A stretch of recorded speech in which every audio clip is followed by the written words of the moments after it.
السلام عليكم ورحمة الله. الحمد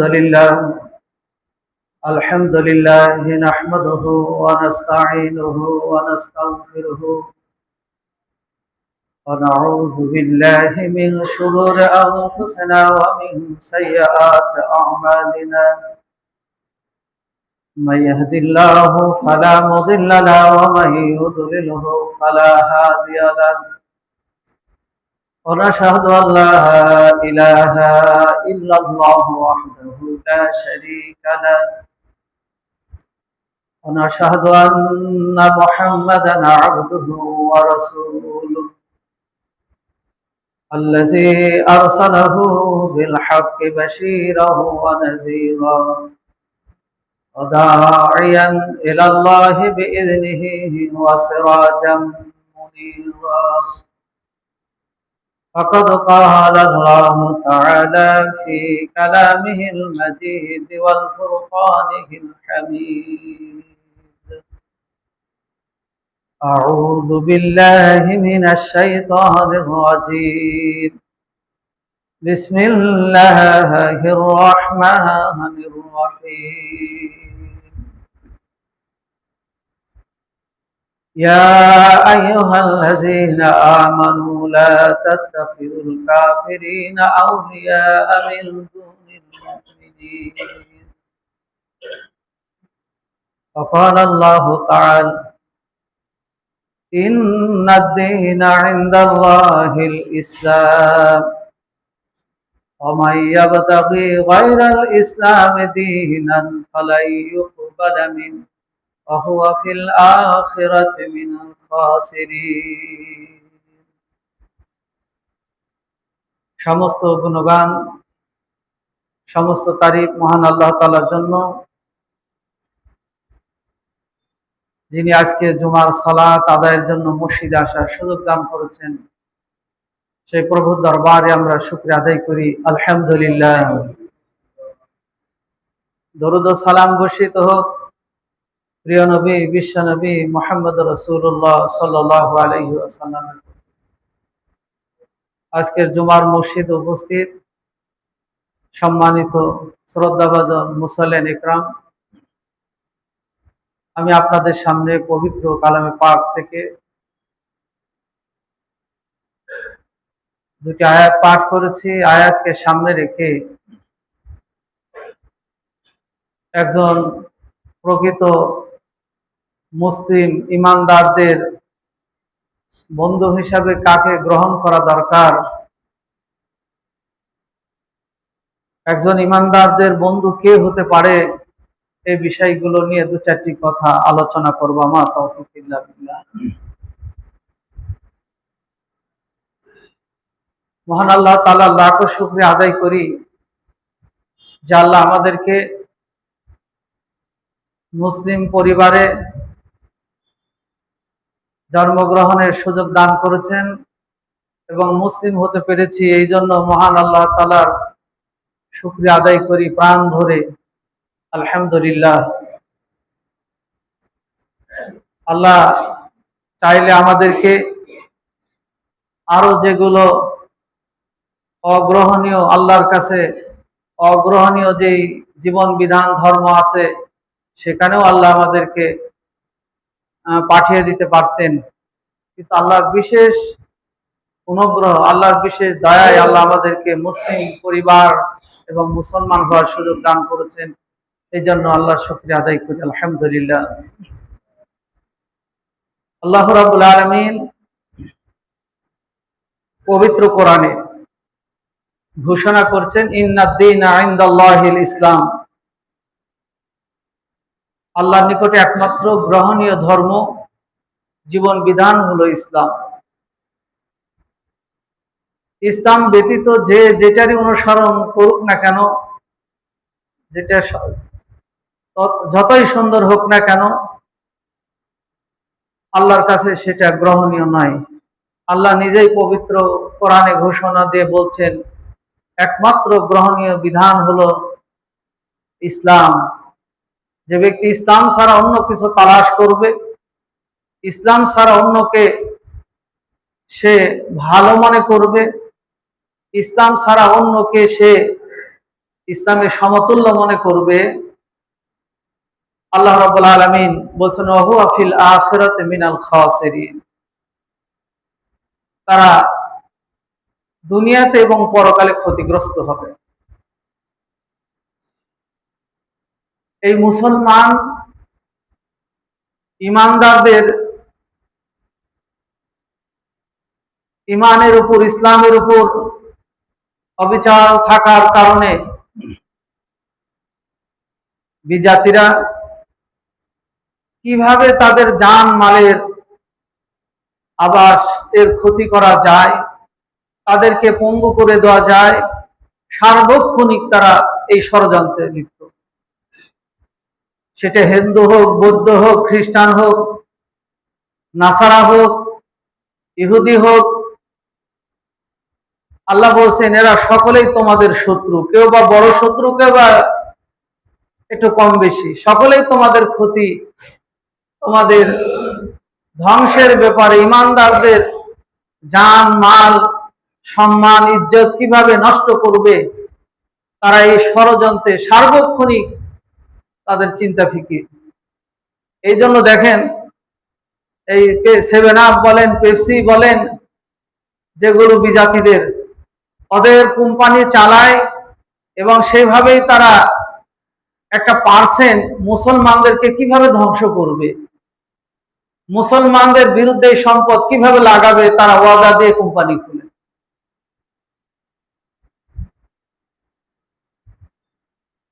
আজকে মুসলমানদের দেশের সম্পদগুলো, তেলগুলো নিয়ে যাচ্ছে, এই তেলগুলো তারা বিক্রি করছে, ওই তেল চালিত যানগুলো দিয়ে মুসলমানদেরকে ধ্বংস করছে। মুসলমানরা আমরা বুঝতে পারছি না, সাময়িক হয়তো উপকৃত হচ্ছি তাদের কাছে, কিন্তু ওদের যে ষড়যন্ত্র শুধু প্রসারী, এটা বুঝতে পারছি না। দেখেন ইরানের সাথে যুদ্ধ শুরু হয়েছে, আরব দেশগুলো বিজাতিদেরকে সেই দেশে দুধ কলা দিয়ে পুষতেছে। সৌদি আরব বলেন, কুয়েত বলেন, কাতার বলেন, বাহরাইন বলেন, ইয়েমেন বলেন, ওই দেশের টাকা দিয়ে বিজাতিদের সৈন্যগুলো বেতন দিচ্ছে, তাদের থাকা খাওয়া সার্বিক নিরাপত্তা দিচ্ছে।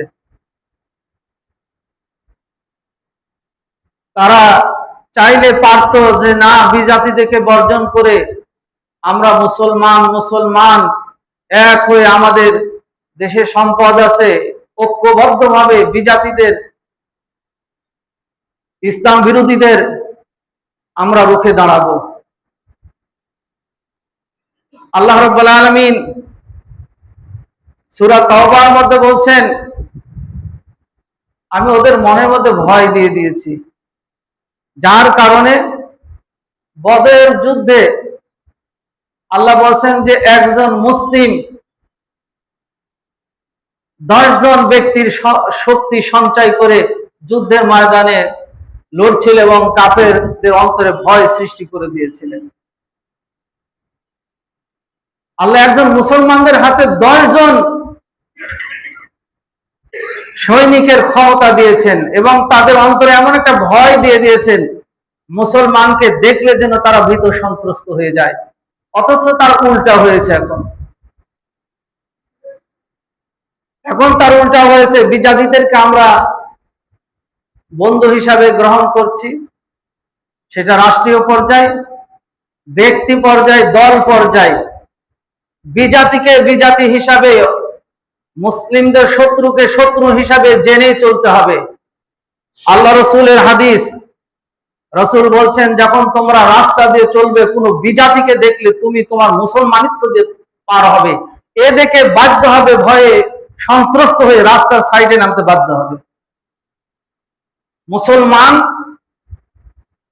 কারো কাছে মাথা নত করার জাতি না। মুসলমান কখনো বিজাতিদের পা চাটার জাতি না। মুসলমানরা তাদের রবের ভয় নিয়ে, রবের শক্তি নিয়ে তারা জীবন পরিচালনা করবে। আজকে সেই দেশগুলোর আমির বলেন, প্রধান বলেন, আজকে তারা ক্ষমতায় দীর্ঘদিন থাকতে হবে, আমার হাত থেকে যেন ক্ষমতা ছিনে না নেয়, বিশ্বের মুরুলদেরকে এদের পা চাটতে হবে, তাই করছে।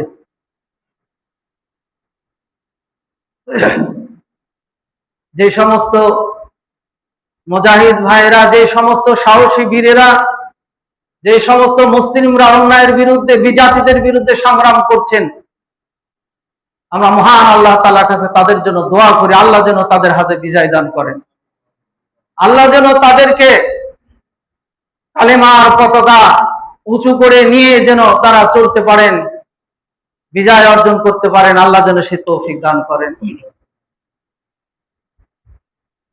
আজকে আল্লাহ বলছেন, ইয়া আইয়ুহাল্লাযীনা আমানু লা তাত্তাখিযুল কাফিরিনা আউলিয়া মিন দুনিল মুমিনিন। হে ঈমানদার, হে বিশ্বাসীরা, তোমরা ঈমানদারদের ব্যতীত অন্য কাউকে তোমরা বন্ধু হিসাবে গ্রহণ করবে না, তোমরা তাদেরকে বিশ্বাস করবে না। এ তোমার সাথে চলবে, মিষ্টি ভাষায় কথা বলবে, তোমার আপ্যায়ন করবে, সাথে সাথে তোমার শিকড় কিভাবে কেটে দিবে এই ষড়যন্ত্রে লিপ্ত থাকে। ওরা দুনিয়ার খবর বলবে, ষড়যন্ত্রের কথা কোনোদিন মুখ দিয়ে বের করবে না। আপনার সব শুনবে, আপনার সব জানবে, আপনার কৌশলগুলো সব বের করে নিবে। ওরা কখনো তাদের গোপন বিষয়গুলো, ওই বিষয়গুলো আপনার সাথে কখনো শেয়ার করবে না, সুযোগ পাইলে আপনার শিকড় কেটে দিবে। আজকে দেখুন,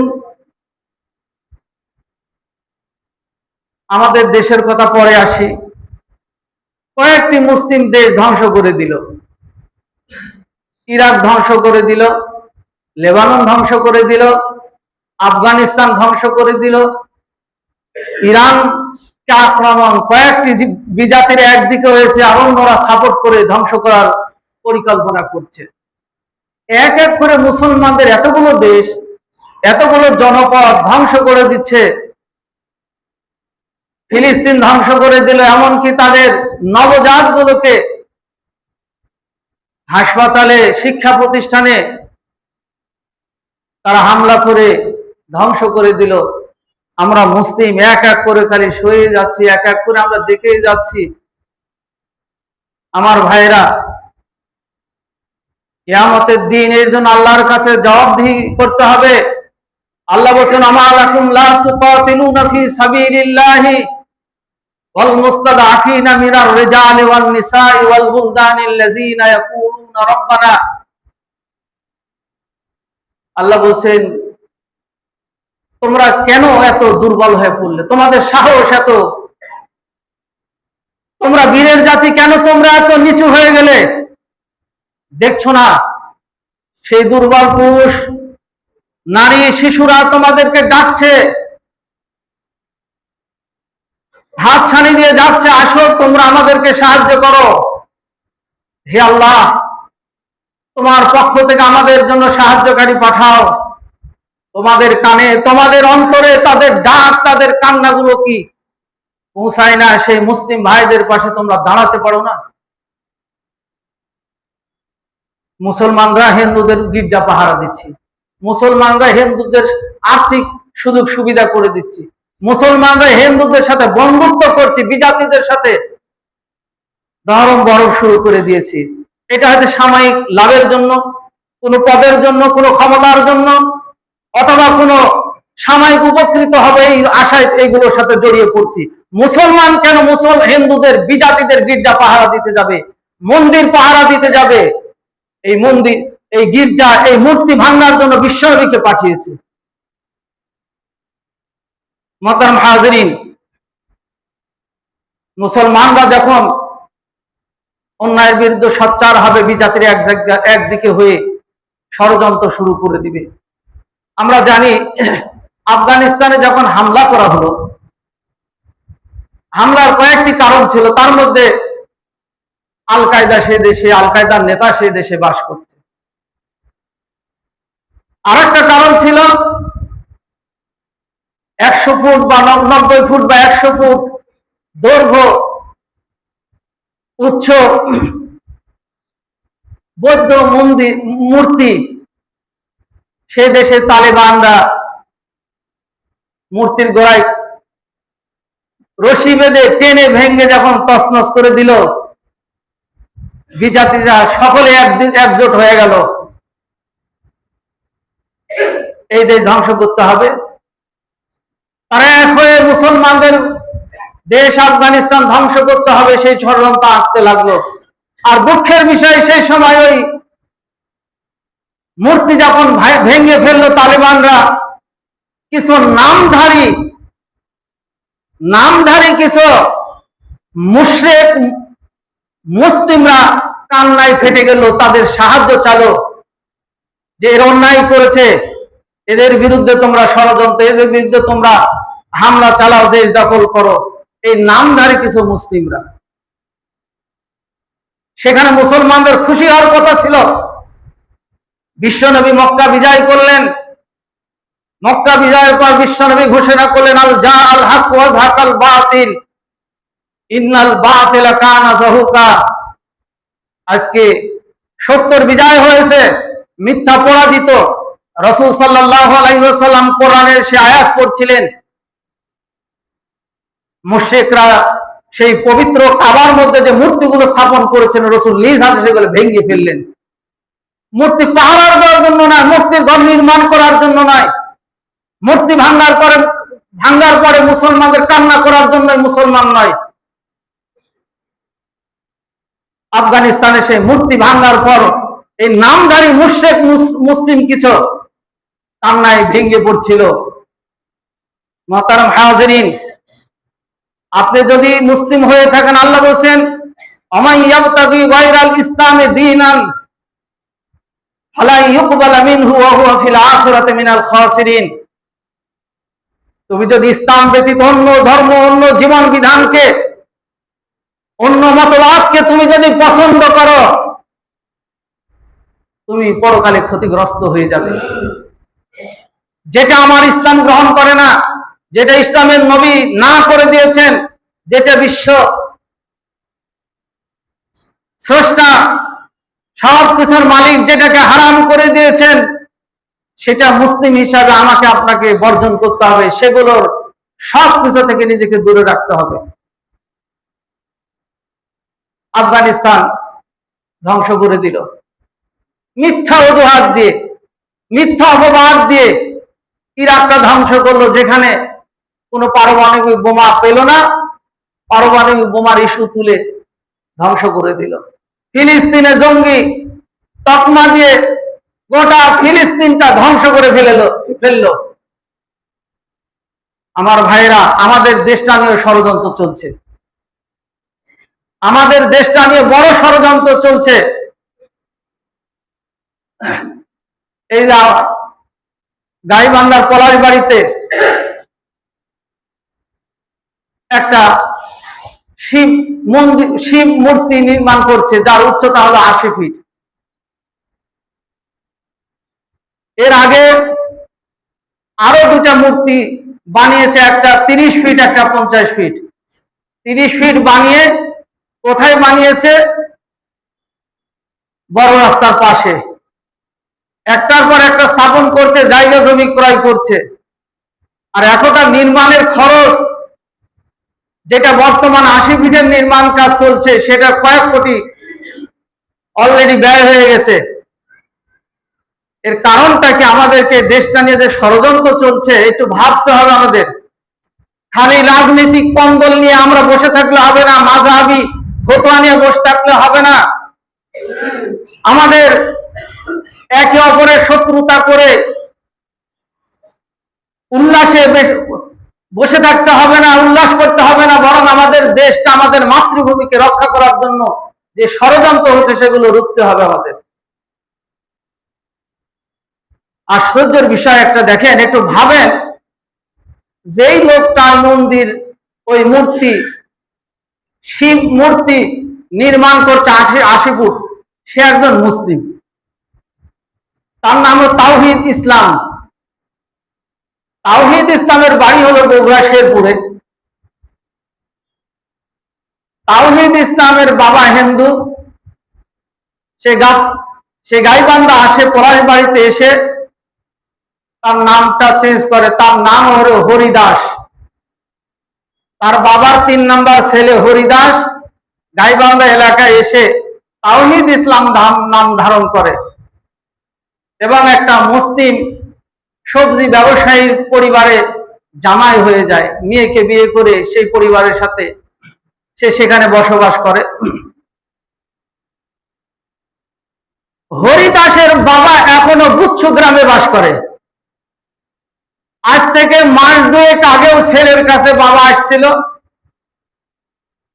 সহযোগিতা নিতে, 2000 টাকা এবং 25 কেজির 1 বস্তা চালের বস্তা কিনে বলেছে, তুমি এই এলাকাটা আসো না, তুমি চলে যাও, আর কখন আসবে না, সাহায্য লাগলে সহযোগিতা লাগলে আমি যে দিয়ে দেবো, তুমি এলাকাতে আসবে না। এখান থেকে একটা ষড়যন্ত্র দেখেন।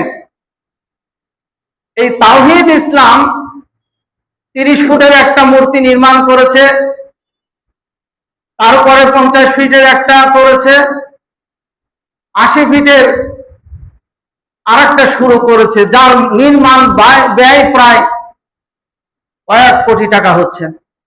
যখনই সেটা নির্মাণ শুরু করে, ভারতের সহকারী হাই কমিশনার আসে, সেখানে উদ্বোধন করে যায়, আবার শেষ হলে আরেকবার আসে। এইভাবে তিনি আসেন যায়, তার সাথে ভালো সম্পর্ক। এইভাবে একের পর এক সে সেখানে চৌরাস্তার মোড়, বড় রাস্তার সাথে সে বড় বড় এইরকম মূর্তি নির্মাণ করছে, জায়গা দখল করছে। আমাদের কোনো আপত্তি থাকবে না, হ্যাঁ, তার গির্জার মধ্যে, তার মন্দিরের মধ্যে সে মূর্তি নির্মাণ করুক, তার বাড়িতে করুক, তার উঠানে করুক। এমন জায়গায় করছে, এমন ষড়যন্ত্র করছে, যার সার্বিক, যার বাবা এখনো গুচ্ছ গ্রামে থাকে, সেই লোকটা কয়েক কোটি টাকা দিয়ে বারবার এইরকম মূর্তি নির্মাণ করছে। টাকাটা পায় কোথায়? কোথায় পেল সে এত টাকার মালিক হলো? এখানে কারণ আছে। আমরা জানি ভারত কয়েকবার দাবি করেছে রংপুর বিভাগ তাদের দেশের অংশ, এবং অন্তর্বর্তী সরকার যখন লালমনিরহাট বিমানবন্দর সংস্কার করে সেখান থেকে দেশের সুরক্ষা, যাতে বহিঃশত্রুগুলো আক্রমণ করতে না পারে, ভারতের 7 সিস্টার, যাতে ভারত আগ্রাসন চালালে সেখানে হামলা করা যায় বা সেটা দখল করা যায়, একটা কথা উঠেছিল। তখন থেকেই তারা ষড়যন্ত্র শুরু করেছে যে আমরা এই অঞ্চলগুলোতে জায়গায় জায়গায় বড় বড় মূর্তি করব, বড় বড় জায়গায় আমরা এগুলো স্থাপন করব, ওরা এগুলোতে হাত দিলেই আমরা তাদের বিরুদ্ধে লেগে যাব। তারা উৎপেতে আছে যে একটু হাত দেওয়ার মূর্তিটা, আজকেই দেখলাম সংবাদে বলছে, এক হিন্দু বলছে, তোমরা খালি আমাদের এই মূর্তিটা হাত দিয়ে দেখো তোমাদের কি হচ্ছে। তাহলে বোঝাই যাচ্ছে এটা দেশটা নিয়ে ষড়যন্ত্র, এই অঞ্চলকে দখল করার একটা ষড়যন্ত্র। ডক্টর ইউনূস যখন লালমনিরহাট বিমানবন্দর সংস্কার করে এই অঞ্চল যাতে ভারত আগ্রাসন চালালে আমরা উপযুক্ত জবাব দিতে পারি, তখন থেকে তারা ষড়যন্ত্র আঁকতে শুরু করেছে। আমার ভাইরা, এইভাবে আমাদের দেশের বিভিন্ন অঞ্চল দখলের পায়তারা। আমাদের মুসলমানদের মধ্যে এখন এই মূর্তি নিয়ে 2-3টা ভাগে মুসলমানরা বিভক্ত হয়ে পড়েছে। একদল বলছে যে না, এটা করা যাবে না, ভাঙা যাবে না। আর এক দল বলছে আমি এমপি এলাকার, আমি এটার কিছু বলতে পারবো না। আর কিছু মুসলমান বলছেন না, এটা করতে দেওয়া যাবে না, কেননা এটা একটা ষড়যন্ত্রের শিকড় গাড়ছে, এরপর আরেকটা করবে, আরেকটা করবে, আরেকটা করবে। এক সময় আফগানিস্তানে যেমন মূর্তিতে হাত দেওয়ার পর কিছু নামধারী মুসলিম কেঁদেছিল, মুসলমানদের বিরুদ্ধে, আফগানিস্তানের বিরুদ্ধে ষড়যন্ত্র যুদ্ধ ঘোষণা করেছিল, এটা ঘটবে বাংলাদেশের বিরুদ্ধে। মহতারাম হাজিরিন, যে ভাইয়েরা এই সংগ্রামের জন্য কাজ করছেন, আমরা তাদেরকে সমর্থন জানাই। আমাদের পার্শ্ববর্তী, আমাদের শত্রু এই দেশ, আমাদের দেশকে কিভাবে মুসলমানদেরকে ঘায়েল করবে, বাংলাদেশকে ঘায়েল করবে, কেমন করে দেশের সম্পদ লুটিয়ে নিয়ে যাবে, এই ষড়যন্ত্রে লিপ্ত। তাই আমরা প্রতিবাদ জানাই, তুমি হিন্দু ধর্ম, তুমি মুশরিক, তুমি তোমার মূর্তি তোমার ঘরে করো, তোমার মন্দিরে করো, তোমার বাড়ির ভিতরে করো, কিন্তু রাস্তায় করে বড় মূর্তি, ওটা হাত দিলে, ওটা ঢেল মারলে, ওটার পাশে কেউ অবস্থান করলে তুমি তাকে জঙ্গি বলবে, তুমি তাকে তার ধ্বংসকারী বলে তুমি ষড়যন্ত্র করে তোমার দাদাদেরকে ডেকে এই দেশের উপর হামলা চালাবে, এই কুৎসুক আমরা করতে দেব না। মোহতারাম হাজিরিন, অনেকে অনেক ভাবে বলবে, কিন্তু মুসলমান ইমানের জায়গা থেকে আপনি প্রশ্ন করে দেখেন, আমাদের দেশের ভালোবাসার দিক দিয়ে চিন্তা করেন, ইসলামের দিক দিয়ে চিন্তা করেন, আমাদের রসুলের মূর্তি ভাঙ্গার দিক দিয়ে চিন্তা করেন, এই ক্ষেত্রে সেটার অবস্থান কোথায় যা দাঁড়াবে। শুধু তাই, আরো ষড়যন্ত্র শুরু হয়েছে। গত সপ্তাহে আমি বলেছি, ইদানিং খুব ধর্ষণ বেড়ে গেছে। ইদানিং দেখছেন আপনারা, পেপার পত্রিকায় নিউজে দেখছেন, এই ছোট ছোট বাচ্চাকে ধর্ষণ, বয়স্করা ছোটদের বা মধ্য বয়সে ধর্ষণে মেতে গেছে। এটা তো ছিল না। এর আগে জঙ্গি নাটক সাজে, এই এলাকাতে জঙ্গি আছে ধরো, এই এলাকায় জঙ্গি আছে বাড়িঘর তছনছ করো, এই এলাকার মানুষদেরকে দমন করো। তারপরে হিজড়ার উৎপাত বেড়েছিল। এই হিজড়াগুলো কি এখন স্বাভাবিক হয়ে গেল? এই হিজড়াগুলো কোথায় থেকে আসলো? ভারত পাচার করছিল আপনার আমার দেশে। হিজড়া গায়ে হাত দিয়ে দেখেন।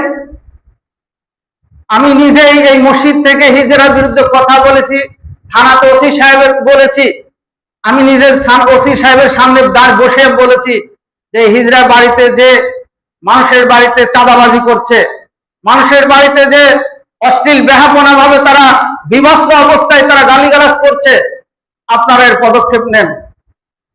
তো বলছে, ওদেরকে আপনি কর্ম দিতে পেরেছেন? কর্ম বলছে আমি দিব, যেই কর্ম দেব নিতে হবে। ও তুমি কর্ম করবা না,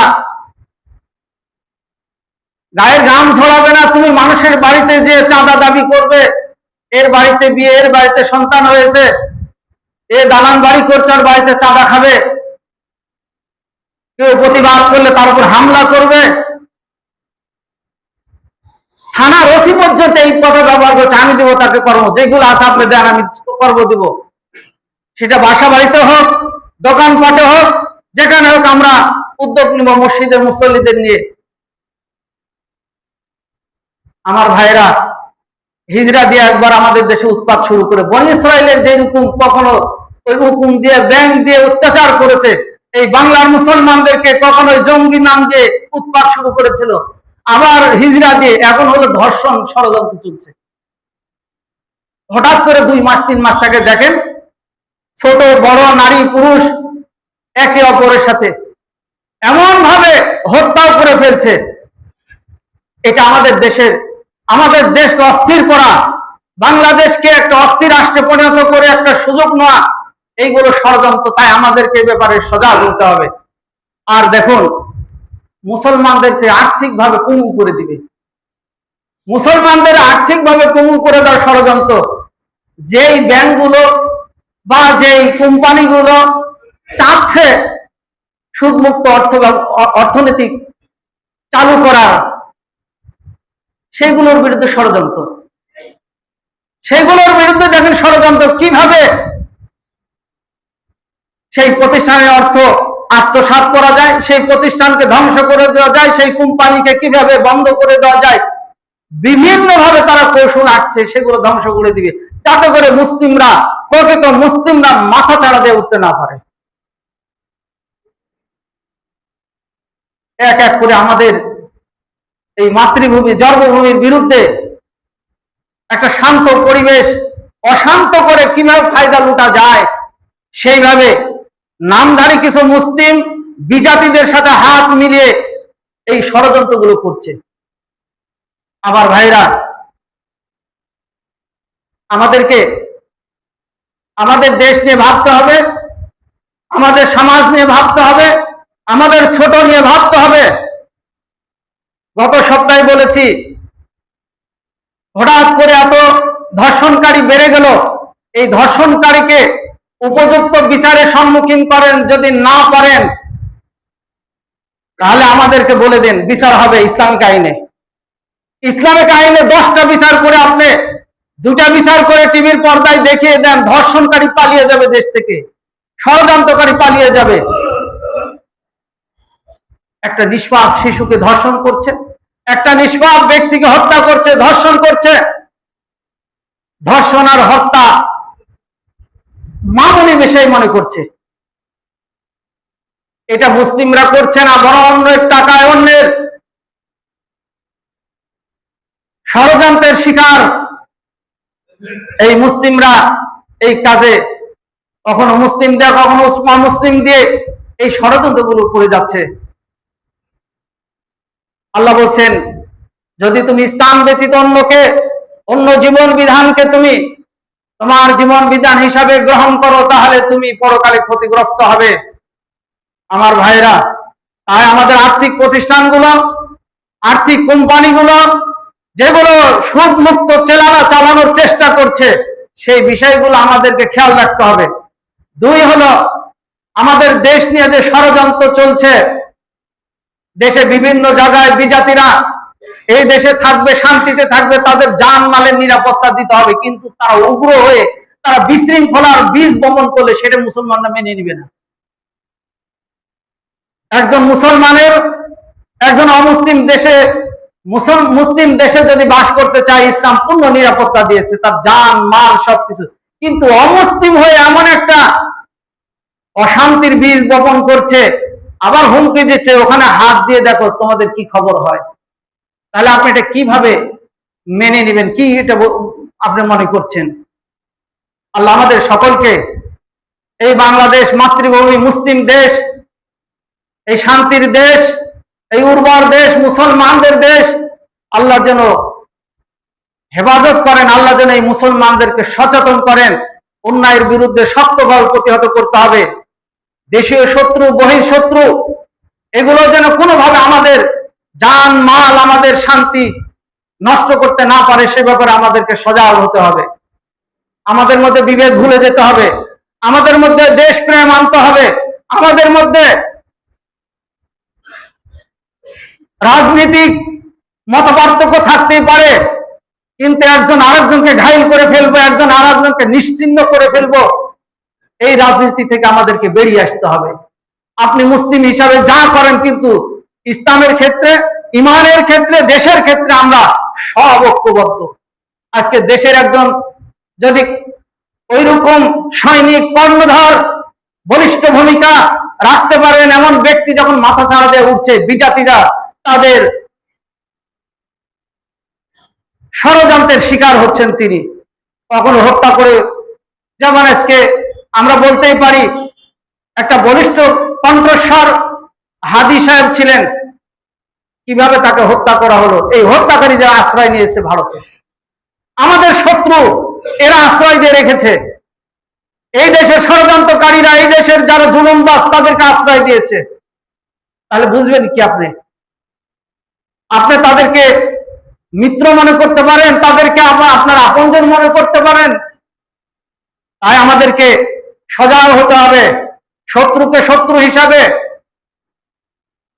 আমাদেরকে ভেবে আমাদের চিন্তা, ফিকির, কর্ম, আমাদের সব কাজ আঞ্জাম দিতে হবে। আজকে দেখুন, ভারতের মুসলিম যারা, তারাও আজকে নির্যাতিত। পশ্চিমবঙ্গ থেকে শুরু করে ভারতের বিভিন্ন অঞ্চলে এক মুরব্বী মসজিদে সালাত আদায় করেছেন, কান ধরে উঠবোস করালেন, এমন ভাবে তার উপর প্রহার করছে, একজন নারীর উপর প্রহার করছে। গরু কুরবানি দিবে না, তারা দিল না।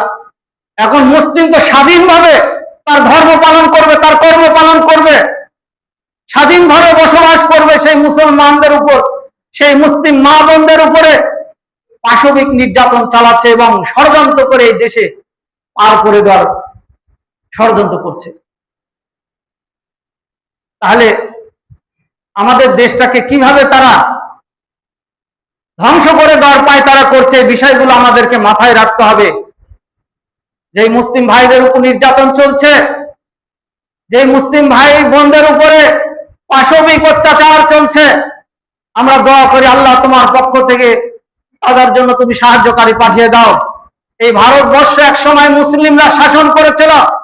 এই দেশের যারা বিজাতি ছিল তারা ছিল ঠেলা গাড়ি, গরু গাড়ি, মুসলমানদের ঝাড়ুদার হিসেবে তারা ছিল। আজকে সেই জায়গা থেকে মুসলমানদের উল্টে গেছে, মুসলমানদের আজকে সেই জায়গায় পৌঁছে গেছে, তারা আজকে সেই দেশের কর্ণধার হয়েছে। তার কারণটা মুসলমানরা কোরআন থেকে, সুন্নাহ থেকে, ঈমান থেকে মুসলমানদের যে শক্তি, মুসলমানদের যে ইমানি বল, সেগুলো মুসলমান হারিয়ে ফেলেছে। ফলে আজকে মুসলমানদের উপর তারা খবরদারি করছে। তাই আসি, আল্লাহ আমাদের সকলকে মুসলমানদেরকে ইমানের বলে বলিয়ান হয়ে যে যেখানে অবস্থান করছে গোটা পৃথিবীর মুসলিম, আল্লাহ যেন সকলকে সাহস দান করেন, সকলকে আল্লাহ যেন ইমানে বলে বলিয়ান করে নিজ দেশ, ইমান, তাদের তাহজিব তামাদ্দুন রক্ষার জন্য তারা যেন সোচ্চার হয়, তারা যেন সামনের দিকে অগ্রসর হয়। মহান আল্লাহ তাআলা যেন সেই সুযোগ মুসলমানদেরকে দান করেন এবং দুর্বল মুসলমানকে আল্লাহ পূর্ণাঙ্গ মুসলমান হওয়ার জন্য তৌফিক দান করেন। আল্লাহ যেন আমাদেরকে তার গায়েবী সাহায্য দিয়ে আমাদের দেশ, আমাদের দেশের বিরুদ্ধে যে ষড়যন্ত্র দেশীয় বিদেশি, সেগুলোকে রুখে দেওয়ার জন্য আল্লাহ তৌফিক দান করেন। আল্লাহ যেন আমাদেরকে ইমানে অবস্থায় এই দুনিয়া থেকে যাওয়ার, এই দুনিয়া থেকে বিদায় নেওয়ার তৌফিক দান করেন এবং উত্তম একটি সুন্দর আবার যেন আমাদের পরবর্তী প্রজন্মের জন্য আমরা উপহার দিতে পারি। আল্লাহ যেন সেই সংস্কারের কাজ আমাদের করার তৌফিক দান করেন।